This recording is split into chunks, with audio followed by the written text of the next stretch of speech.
guys, magandang tanghali po sa inyo at ngayon meron na naman tayong sasurpresahan isang pamilya. Meron sa kanilang nagpaabot ng pamasko. Ngayon ay December 24, mamaya madaling araw 25 na, Pasko na. Pero hindi ko alam kung kailan natin ito ma-upload guys ha.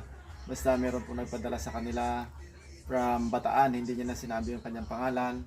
Yung kanyang papadalhan ay yung bata yon na babae. Punta natin doon sa kanilang bahay. Sana nandun siya. Let's go. Di, tingnan mo yung nasa harap mo, di. Ha? Tingnan mo nasa harap mo. No, lumiko bigla. Lumiko, Tapos, ang galing yata yung bibigyan nating bata. Parang, ano? Si Ana ba yun? Si Ana. Sana. May nag-ano. Huli sa CCTV. Yan guys. Guys. Nagsinanasad. Meron dito. Ito guys. Ano, ito pala yung pangulam nila. Ha? Ilagay sa ube. Ayo, sabi daw kong guys. Ay, ano, katuda. Ito naman. Aray ko. Ayan guys, sakto no. Huwag na natin patagalin. Eksakto nandito kasi yung pupuntahan ko talaga. Hindi na tayo pupunta sa kanilang bahay naman. Yan, total nandito na siya. Parang nakamoy siya na. Si tatay nga, saan si tatay mo? Yaya pa sa ulingan, sir. Ay, nasa ulingan, ano. Yan naman si Nanay Suping. Magsana all ka na lang muna, nanay mo. Sana all. Oh. Hindi. Total nandito na tayo. Ang sadya ko talaga guys na bibigyan na pinadala nila ay si Ana. Oh, yun. Palakaan naman natin namin. Napakaganda naman ng view dito. Malinaw ba ma'am sa camera? Ngayon, huwag na natin patagalin. Meron sa'yo nagbigay na pamasko. At ayaw niya lang talaga yung sabihin yung kanyang pangalan. Sabi niya, ano lang, ang sabi niya dito sa akin. Para at least maano, no? Sabi niya, ito lang sabi niya. Mag-aral ka lang daw mabuti at syempre mag-ingat kayo ng family mo, yan sila nanay. At galingan mo daw sa mga games, gano'n, ano? Huwag ka daw mahihain. Oo. Yan, oo naman si Ana.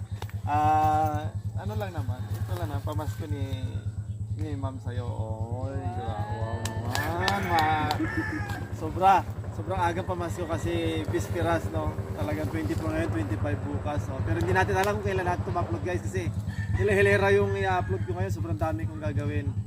At siningit natin kay Ana kasi siyempre para may pambili siya siguro mamaya na kung ano yung gusto niya. Kasi Pasko, no?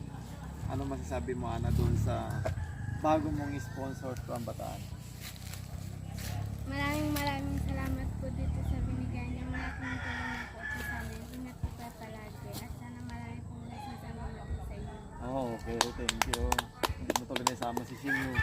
Si nanay naman, si nanay. Ano kayo masabi nanay sa natanggap ng kanyang ano? Si nanay, ano, tuloy-tuloy pa din ang pagkuha niya guys. Ang dami yata, nalangga-langgam na siya. Pero siyempre, ano siya, masarap, makikikain na lang tayo mamaya sa kanila, no? Ikaw nanay. Thank you po sa pamasko po ninyo kay Ana. May pambili na po siya ng gamit niya. Merry Christmas po. Thank you po and more blessings po sa inyo. Okay, thank you nanay. Tsaka kay Ana. Yun nga masasabi ko, ma'am from Bataan kasi walang pangalan. So ano lang, keep secret lang si ma'am yung kanyang pangalan. Siyempre yung privacy niya rin, itatago natin. Maraming salamat ma'am. Yun nga, siguro kung yung naibigay nyo kay Ana mas triple, triple pa yung babalik ko sa inyo. Pag kayo magpapasko, may pambili siya ng kung ano yung gusto niya para sa Pasko. At maraming salamat at sa walang sawang pagsuporta ma'am sa team namin.